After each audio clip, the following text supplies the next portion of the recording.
I need a minute. Take a minute. What a journey, Bubba. It's a lot. Holy cats.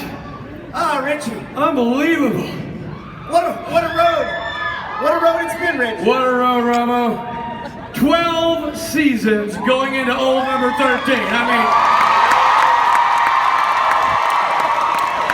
When we started on the show, Yeah. you were in our knee socks. And 50.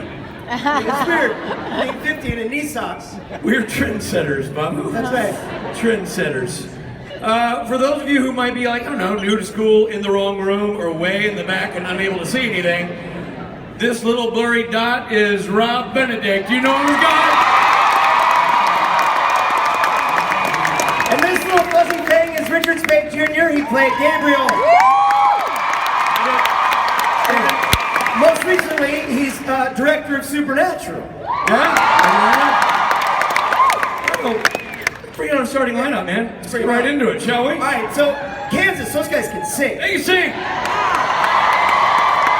But we brought our own singer. Please welcome executive producer and showrunner of Supernatural, Mr. Bob Singer. Bob Singer. There it is. Nope, we discussed this backstage. Next to him, taking the stage, America's favorite Ackles, Jensen.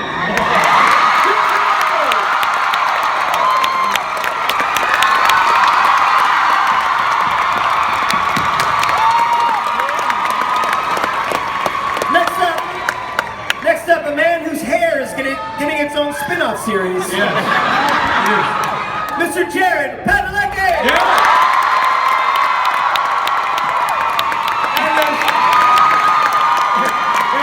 I can't wait to see his show about crime-fighting hair. Yeah, it's going to be a great series. And last but not least, not only is this gentleman a showrunner, but also the inventor of a new dance move, Andrew Dab.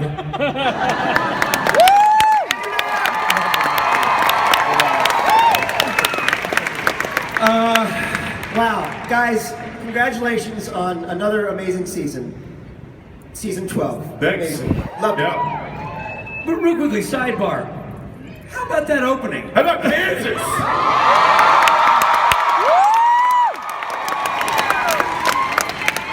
So we had fun moments backstage because these boys obviously wanted to watch the show, so they were trying on masks to see what would hide them.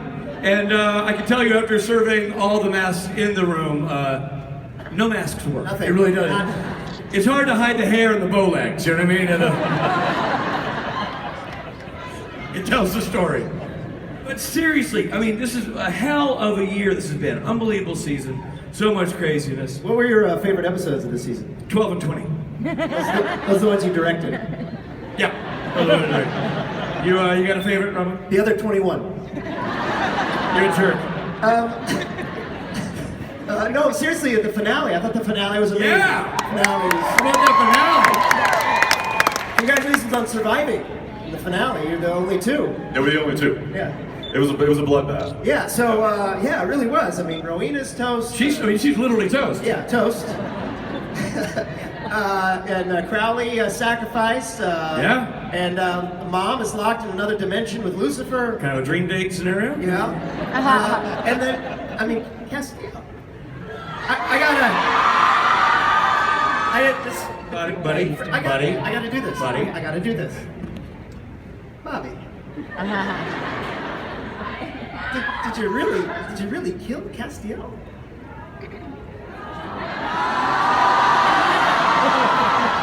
You know, we have said over the course of time, one thing that keeps the show fresh and why we've gone into our 13th season is we say when we write these things that you have to go where the story takes you. And Andrew and myself and the other writers, we thought that perhaps Castiel's time had come. Right? Frankly, and I think the guys will back me up on this, Misha had become a bit of a prima donna. Wanted to be number one on the call sheet.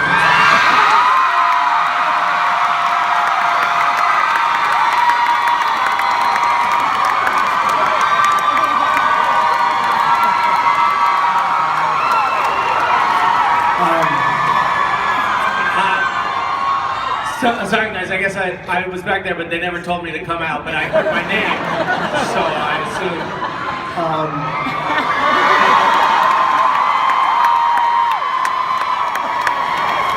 This is awkward. Well, this just got really weird. Yeah. You just you stop on, you want to keep crossing and go off there? Oh no, I'm tired, I'll just rest right here. Oh. Well, now I guess maybe we should just ask him. What's Yeah. it like to not be on the show anymore? Yeah.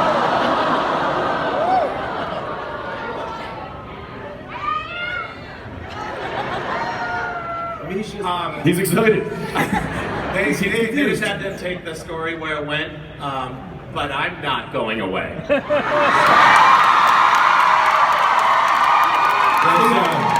He's just gonna drop by set, do craft services, that kind of thing? Yeah. Yeah, That's nice. it's called stalking in America. Well, Clearly, Misha is here and he's going to be back, but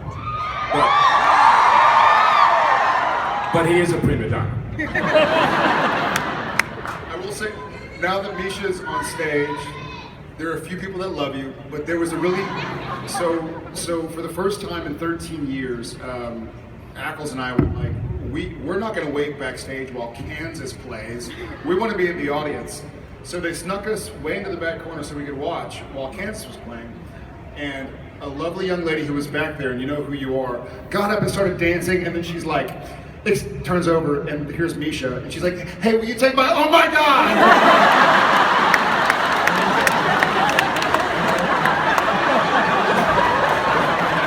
Hey, will you take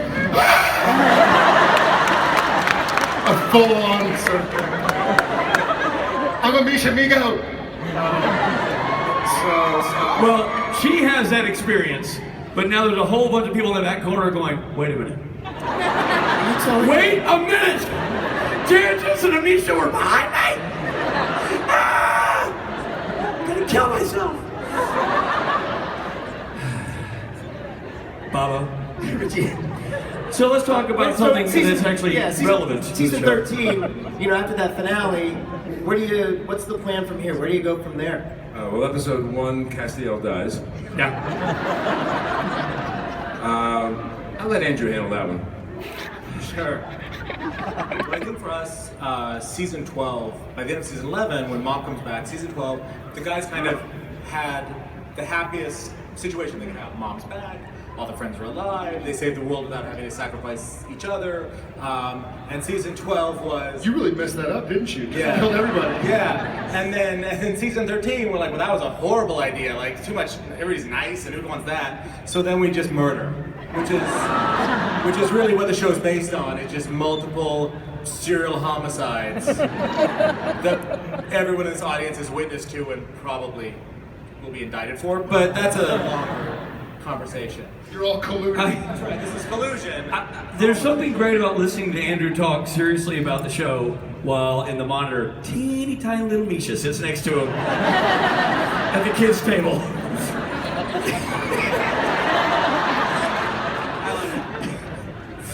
Can we, talking to the producers here, can we make this happen on set? Can he have no more big I didn't know he was allowed to sit. I thought contractually speaking. But so listen, one of the big characters we saw at the end of the season, we saw Lucifer. He got himself a little boy, has a son, Jack. Now this, we see this character very briefly, curled up naked in the corner, which is actually ironically how Rob started on the show. That was just in my trailer before being called to set. And I was crying. Okay, weird. But Jack is half Lucifer, half mortal, so there's a lot of moral ambiguity at play here. Andrew, you want to talk about that? I mean, how's this character going to play into the season, and how do you think it'll develop over time? Yeah, well, I mean, as you mentioned, Rich, most of how we see the character is naked. And I think it's an important element to add, Dynasty's coming on, we have to compete. That's just the way I look at it. And if you were to die at the end of season 12, like somebody on this stage, would you come back naked? I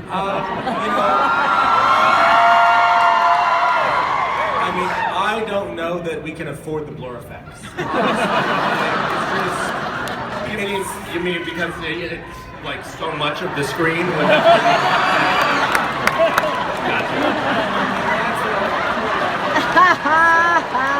Well, I know what you mean, because you'd have not just one blur, you'd have to have 3 blurs. Yeah. Well, actually 4 because of the third nipple. Yeah, so, yeah. I think it's great to have this Always conversation talking about because Mitron. we all know Jared's been very honest on his Twitter feed. And I think this is a healthy forum to discuss this. I thought that was so brave. So brave. So accurate.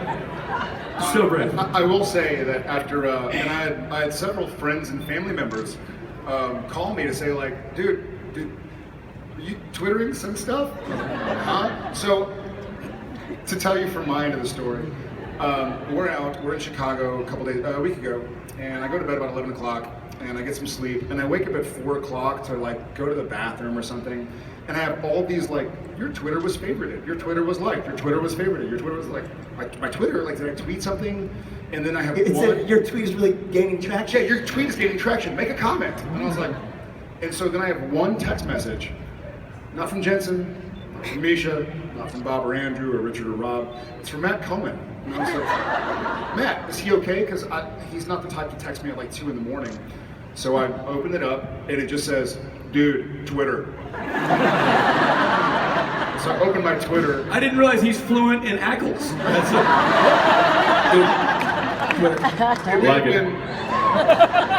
It may have been Twitter, dude. Or dude was, but those 2 words, not in any order. And so then I opened my Twitter, and I'm like, that's the last time I hand my phone over to Misha Collins. In fairness, I think it was 2 years ago at Comic-Con that I posted. You were like, you grabbed my phone when we were signing, and apparently I posted on Twitter, I hate fans. Which is a great thing to post at Comic-Con. And for the rest of the signing, everybody was coming up like, ugh. We hate you too, Misha.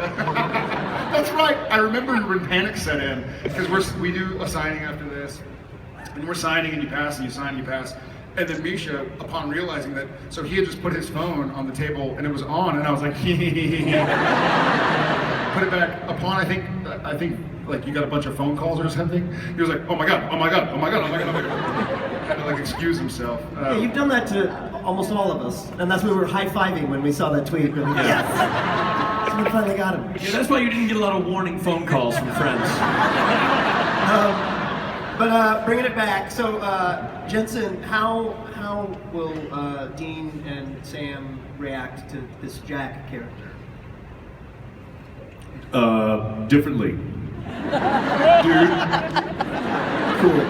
I told you they were going to make this hard. I begged you not to ask them questions.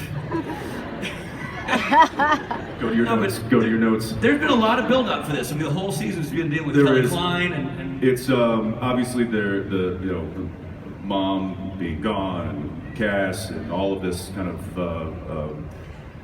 turmoil that the brothers find themselves in. Now they have this person, this thing, this entity, and in Dean's mind, just simply has to go. But because technically it's half human, the ever optimistic Sam Winchester thinks, what was that? Half female? Half human. Half human. There's a weird. I'm in a weird echo spot, so I'm catching. So vortex.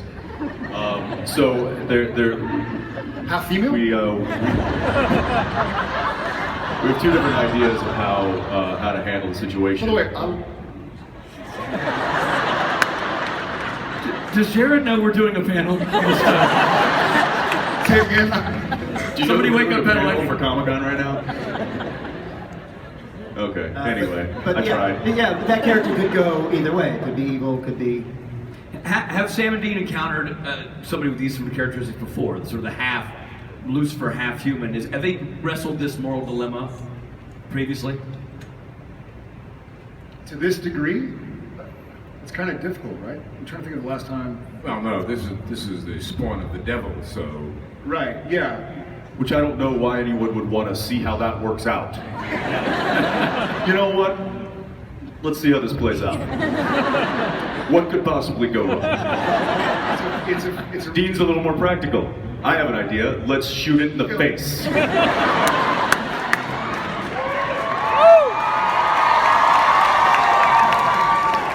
And Sam's a bit like, that might just piss it off.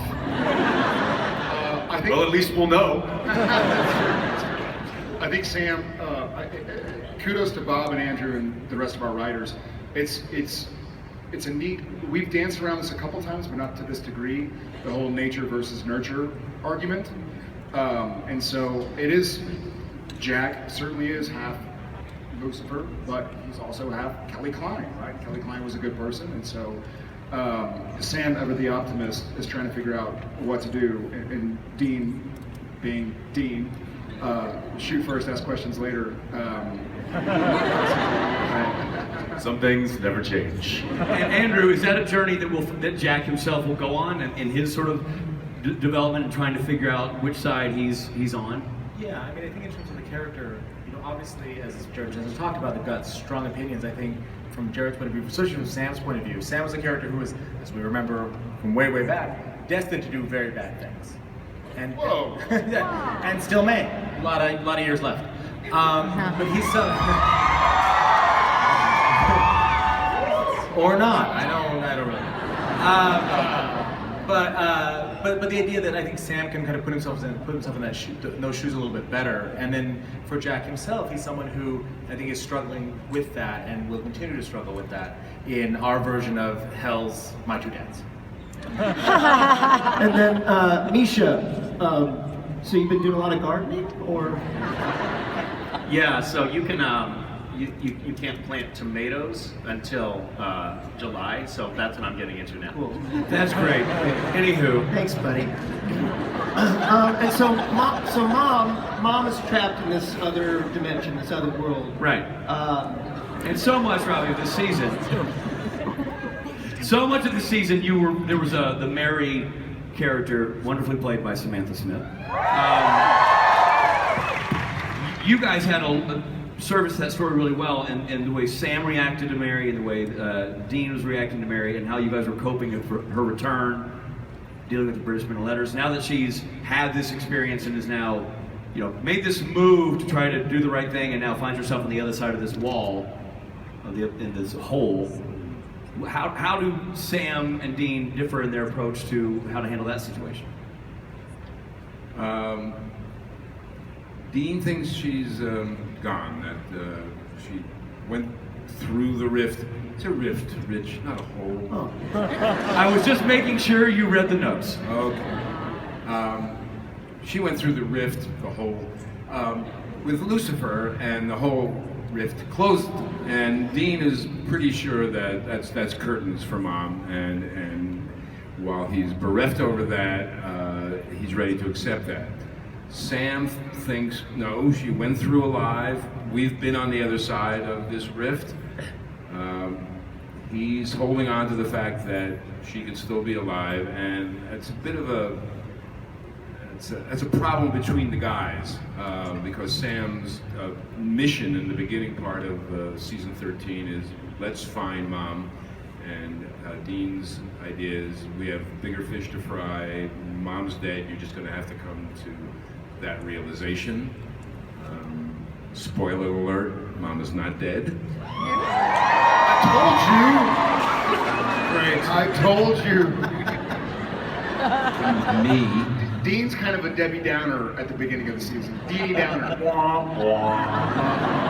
Let's kill Jack. Mom is dead. Everybody's dead. Yeah, good. I didn't know Mom wasn't dead. I like that. Read the scripts. He hasn't read a script since season 7. That's what we're on, right? Is season 7.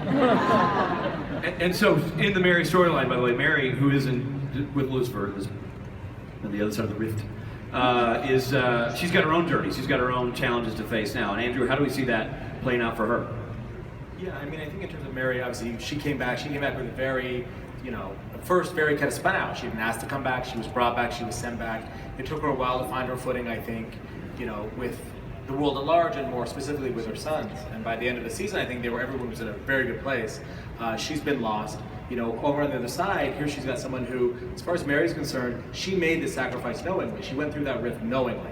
Like, I don't know that she is necessarily, you know, that's something she's kind of, I think, comes to terms with. That doesn't mean she's not active. That doesn't mean she doesn't want to make this world a better place, because the world she's gone into is far worse than the world in which our guys live day to day. And then I also think, you know, one of the interesting things about Jack is that, as we know, the only person that's ever opened a rift to this world is Jack. So if Jack is the key to getting back, one, how do you convince him to do that? Can you convince him to do that? And do you want him to do that? Because you're just opening a hole to a world which has been ravaged by the apocalypse. You know, you hope that door's one way, but maybe it's not. And so I think those are all things everyone's kind of struggling with. Yeah, and I think you brought up a good point that she did it knowingly. So Mary sacrificed herself for the good of the Winchesters.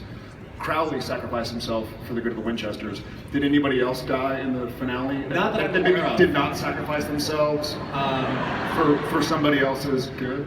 Not that I'm aware of. I'm willing to read recaps, Twitter, if you want to let me know. But no, I mean, a big part of the final episode was you had all these people, and really a lot of part of the season, you had a lot of people who came together. It was really about how Sam and Dean impacts each other, but also other people. So you saw how they impacted other hunters. You saw how they impacted, you know, Crowley and Rowena and Castiel. And so a lot of you know, what ended up being our last two episodes, a lot of people, Jody Mills, a lot of people stepping up and essentially, you know, helping the Winchesters in the way the Winchesters helped so many people. And that was really important to us, is to build a sense of community, and then because it's supernatural, you tear it all down. But, you know, over the course of the season, that was really what it was about. And then speaking of this apocalyptical? I Apocalyptical? think that's a piece of exercise equipment. I spent 20 minutes on the apocalyptical this morning. Speaking of this apocalyptical world, what happened was, so we saw Bobby, who... And what this other world seems to do is it's another alternate reality. So it's Bobby, but it's Bobby living a different life. He doesn't know the boys. Right. So is this world, could that open up for other characters to reappear in the same way? Do you have anybody specific? I mean, there's not like. This sounds more like a pitch than a question. Well, I'm just curious. Does God, like, where does God? Am I coming back, Bob? You are God of the universe, but it's a really big universe. You know, it's possible. You know, it depends how you do here today. Oh crap! Gabriel? Yeah, I don't think so. What does that? We'll do our own spin-off, Rich. Fine, Baba. So, so that world could open up to bring some other characters back. It Like, definitely could, yes. By the way, because we left the tease, Rich, and we don't know if Gabriel, I mean, we love that character. But I think for first and second time directing, Richard Spate's direction on this show has been just fantastic, and we're just so happy. Thank you. A huge compliment. Thank you, Baba. Appreciate it. Can you tease any characters that will be back, or no? We're not doing that yet.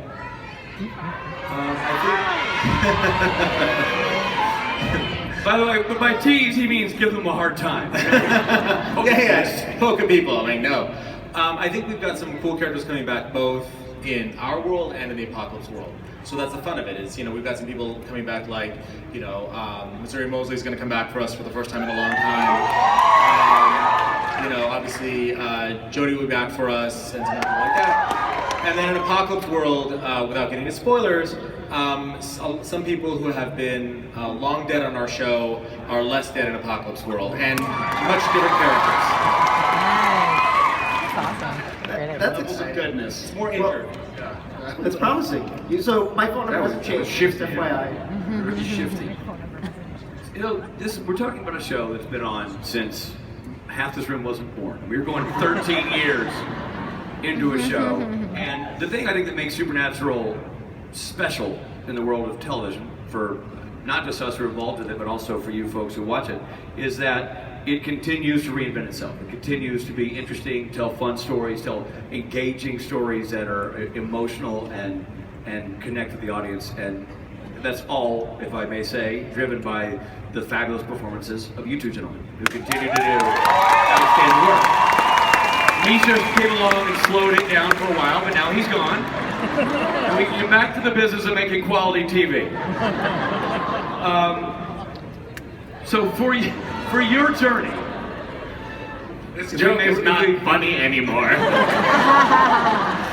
this is the best day of my life. But can be reflective for a moment about, and Bob, you've been with the show since its beginning as well. So the question's for all three of you. Season 1 to now, how has your experience been, and how has your relationship with both the show and you, in your case, Jensen and Jared, your characters, how has it evolved over this long period of time? That's an easy question. How was the last 13 years of your life? Great, thanks for asking. Yeah. Thank you, good night. Thank you, good night. That it is hard to speak quickly about the experience that we've had. Obviously, it's the longest job I've ever held, and I guess one of my favorite things, one of many things that I love about doing this job is that we're never doing the same thing twice. Every day is a new experience. We're telling different stories. There's new characters to introduce and old characters to finally get rid of. And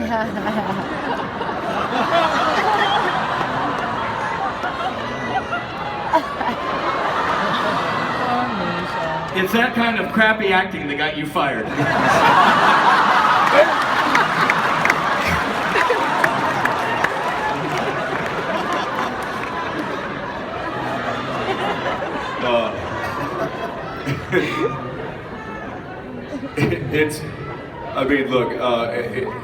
It's been wonderful. The experience has been great.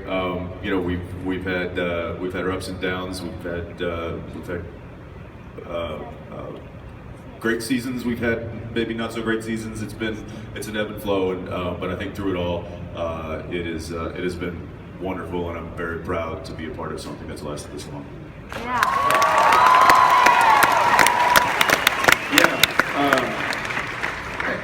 I agree with everything you just said. I think for me also, it was kind of specifically, and it's difficult for me to identify the chicken and the egg. Not that I would even know which came first anyway. Well, one is a bird.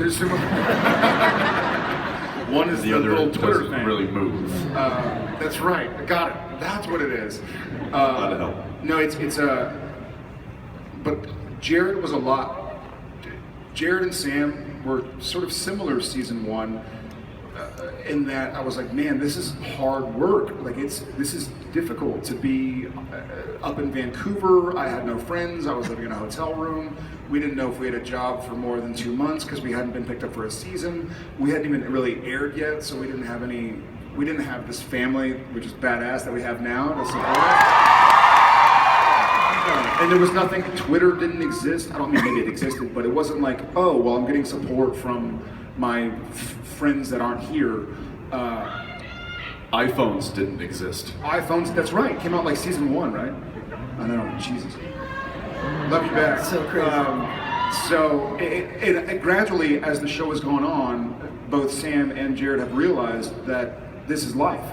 And life is pretty great. It can have its ebbs and flows, to what he was talking about. It's ups and downs, it's good days and it's bad days, but it's wonderful. And to look out here after 13 years and see how many thousand people jumping around and dancing, and Kansas is here.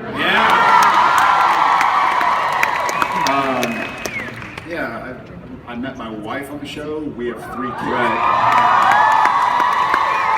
She's somewhere out there. Same. But it's changed a lot. Can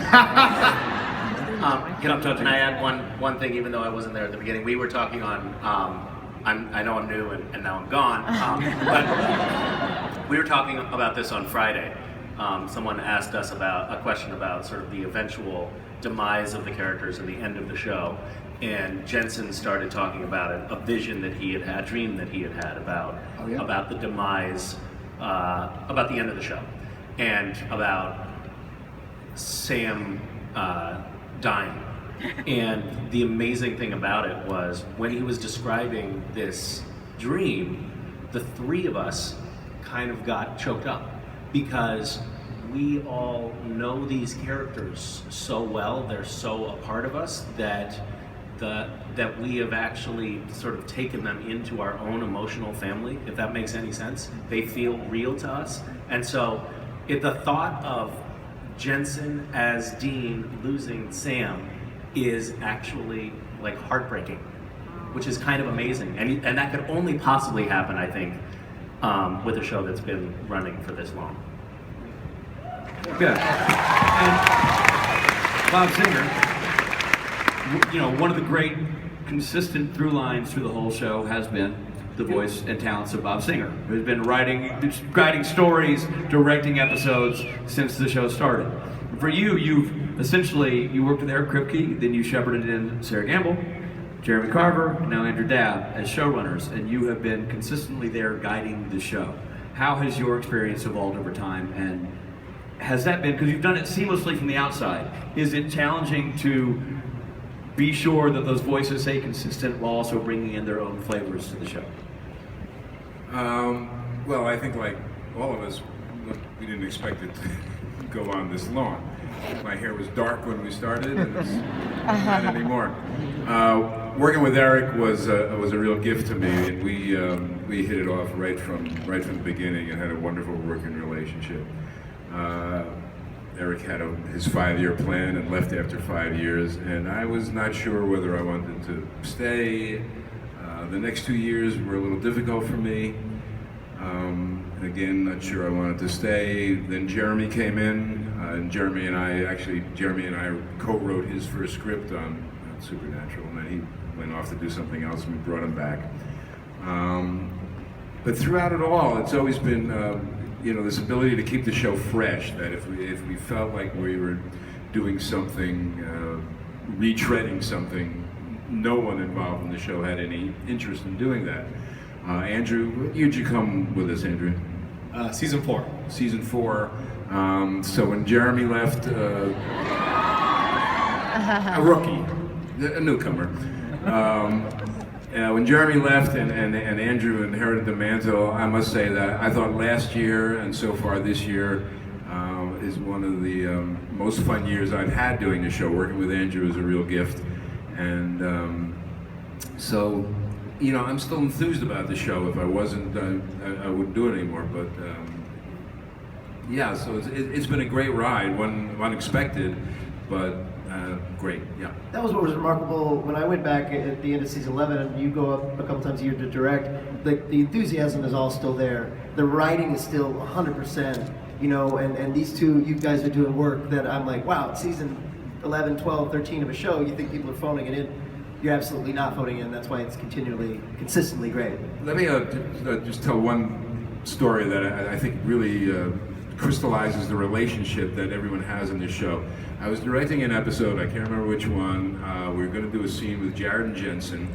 About 30 minutes before we were supposed to shoot the scene, they come to me and they say, I think we should switch parts. I think what's written for Dean should be Sam and vice versa. And I said, really guys, now you come to me with this? I think we had already blocked the scene and they were lighting it. And we went to we're like, hey, I think I should take all of Dean's lines and Jensen should take all of Sam's lines.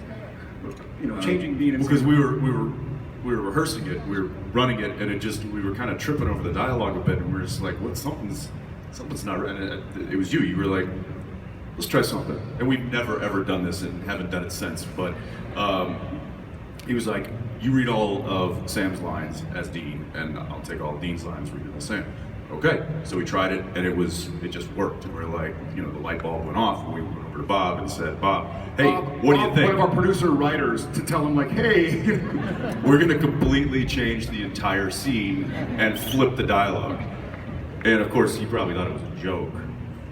Well, no, you had a serious look. But how is this? Yeah, we're actors, Bob. We're actors. So we went off into a corner, and they did it, and I heard it, and I said, Yeah, that's right.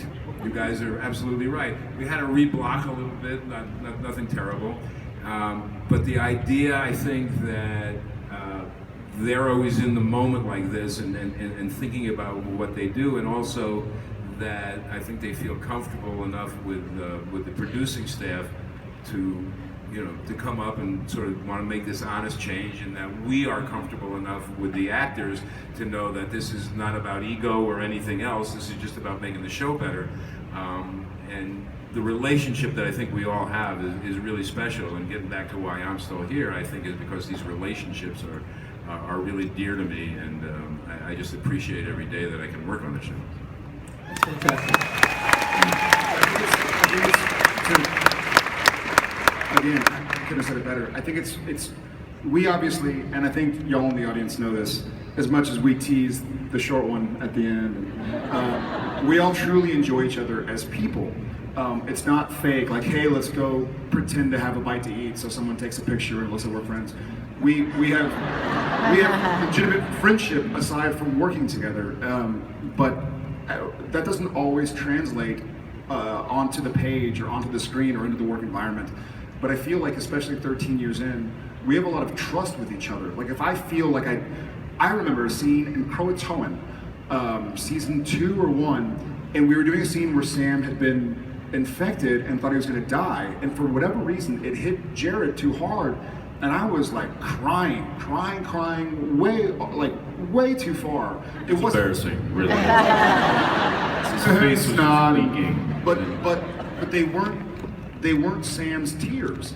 And so Bob, I didn't realize at the time, I was like, man, I really broke down. Like, this is gonna be a cool scene, because like I was legitimately just crying my eyes out. And Bob came up and just kind of like, I think he's like, hey everybody, take 5 minutes, because it stayed with me. And he kind of came in, he's like, hey, that was a great take. I want you to take a minute and just do it again and just dial it back a little bit, go to, no, but it wasn't like, it was gentle and kind and honest as a director to go to an actor who just broke down, and when like, that you clearly went somewhere, and it was touching, but that wasn't Sam, and he was absolutely right, and I was like, got it. And I think that's kind of when I was like, maybe you don't remember, maybe you remember it, but yeah, it was, I trusted him, just like he said with there's trust here. Aside from our personal friendship, there's a lot of I trust that they care about the show and the characters. They know that Jensen and I care about Dean and Sam, so. The show's about family, but the show is a family. It's clear when you see it from the outside, when you visit as an actor, when you visit as a director, from the whole crew, from you guys all the way down the list and in LA. It's a family, and it's a impressive thing to witness. It truly is. And the other member of the family, by the way, the fans. So now let's take some, Bobby. Yeah, let's open it up. Let's take questions from the fans. All right. Let's do it. Hello. First, I wanted to say, love the show. My question isn't really a question.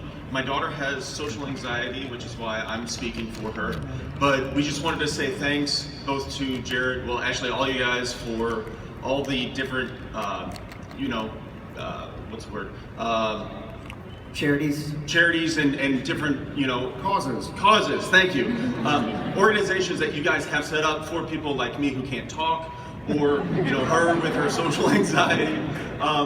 But I can see it from her, or through her, how she's grown just from the support that you give, even not knowing her personally.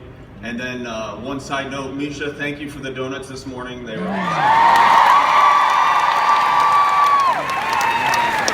Nice to meet you. What's your daughter's name? Kaylee. Kaylee, nice to meet you. That's very, very brave of you to stand up in front of thousands of people. Very brave. Well, let's be honest. It's embarrassing to see Misha suck up that hard to the family. That's not going to change the outcome. Each donut had, did you look at the wrapper? It said, please, if you take this donut, please tweet to Andrew Dabb to bring me back. It was actually a binding contract. If you take this donut, you have to send him hate mail until I come back. I don't know, did you notice the billboard coming into town? Save Castiel. Thanks, guys. All right. name's Emily. I'm a huge fan. I had a question about what was your favorite props, Jensen, Misha, and Jared, like throughout the show. And yeah, I really love you guys. Any favorite props throughout Favorite prop? Baby is not a prop.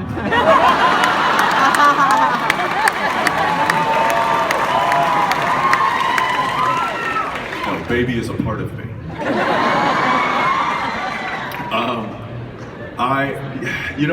We get to play and use so many tools, weapons. I will say that one of the weapons that we play around with quite often, the Angel Blade, is one of my favorites because of the weight of it, and I just constantly am spinning it in my hand, and it kind of reminds me, it's the little, what are they called? Fidget spinners. It's the original one. Original fidget spinner. OG fidget spinner. My favorite prop is Dean.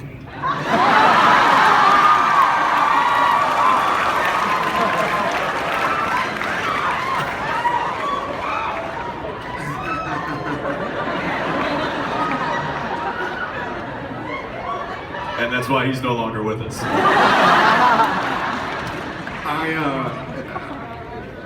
I think the hair.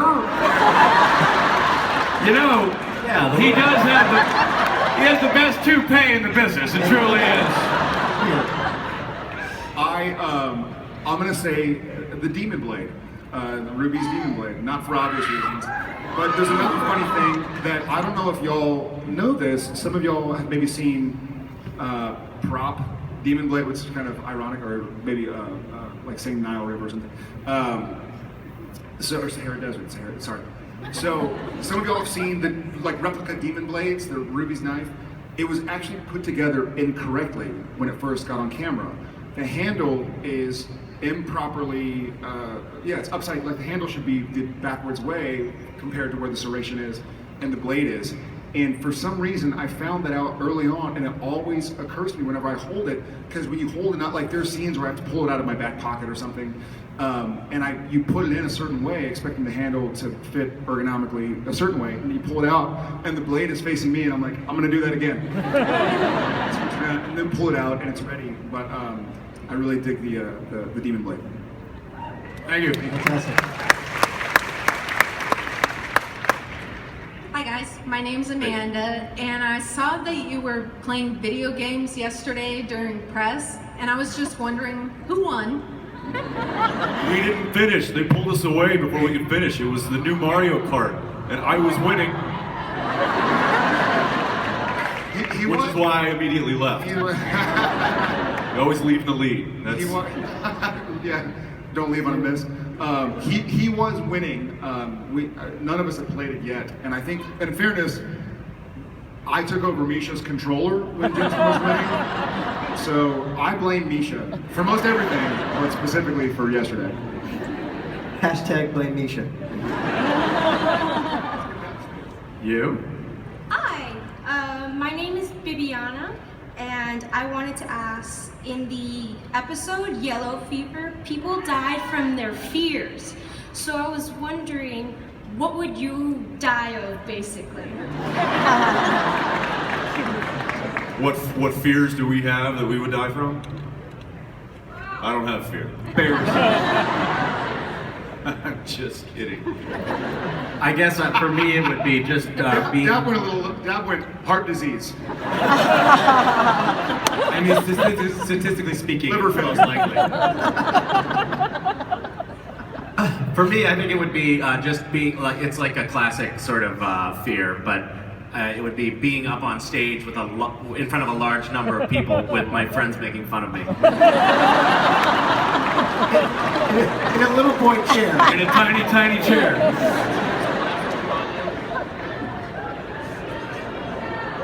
I don't know, What fear would you die of?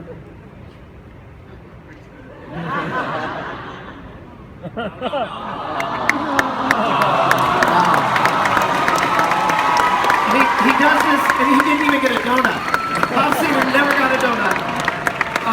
is. Oh man, I tell ya.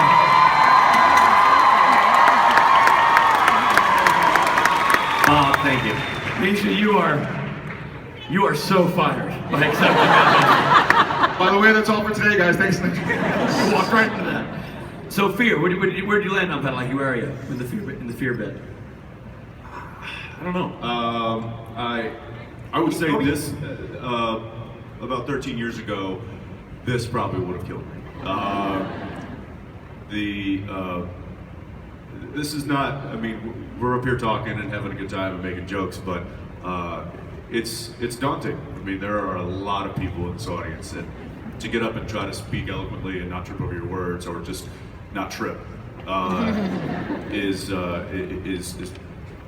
can be pretty frightening. So I've been able to face that and kind of get over it, and now I'm here, and there isn't much fear. But years ago, that certainly would have been one for me. How about Daddy? I think I'm in love. JJ, like first date, daughter's first date. Yes. Boys in my daughter's life. Yeah, Fear number one. I get that. What is it? The guns don't kill people. Dads with pretty little girls kill people. All right. Yes, ma'am. You. Hi. I am going to be the last question, so I hope it's good. My name is Megan. This is Jensen. Jensen. And this is Baby. Yes. And so Is Baby gonna be named Baby? Please name Baby Baby. possibly How old is Jensen? a year and a half. Nice. Well, Bud, that name served me well. I hope it serves you well. What's his middle name? Michael, Michael. Archangel. But Of course. I have to ask you a question. They're yelling at me. Okay, sorry. Question. Which character do you feel would make the most interesting spin-off?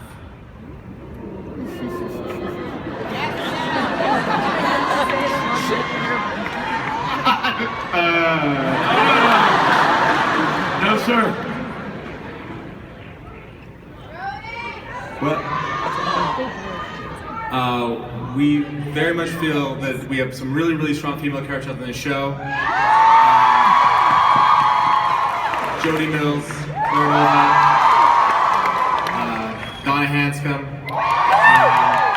Alex Jones, and we feel they would make an extremely exciting addition to the Supernatural universe.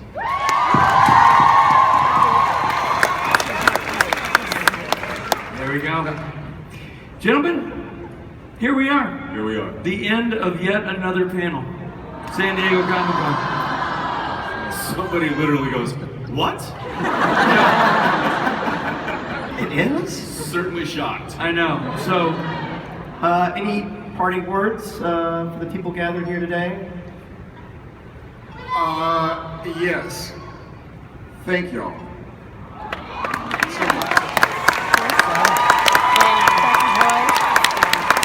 And I think we've kind of touched on it before, but we exist like this because y'all exist like that. So this is 50-50 here. We're the ones on stage, but this is as much y'all as it is us. So thank y'all for giving us the chance to play these characters and tell this story. ladies and gentlemen, thank you guys, everybody. Say hello and goodbye to Andrew Mann, Bob Singer, Misha Collins, and Mr. Jensen.